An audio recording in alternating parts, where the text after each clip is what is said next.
और ये हमारे गांव में आज 2 इंद्रधनुष, बारिश का मौसम और बहुत ही खतरनाक। हमारा गांव का बगोड़ी गांव, और यहाँ पे 2 इंद्रधनुष आपको दिखाई दे रही होंगी। ये मेरा गांव, सरसों की खेती, दणग, यहाँ से यहाँ तक पूरा मेरी पहाड़ी खेत है ये। और यहाँ पे अपने घर में आके ये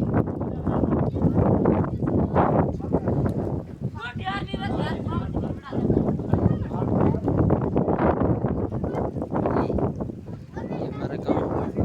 अबे ढान फोन को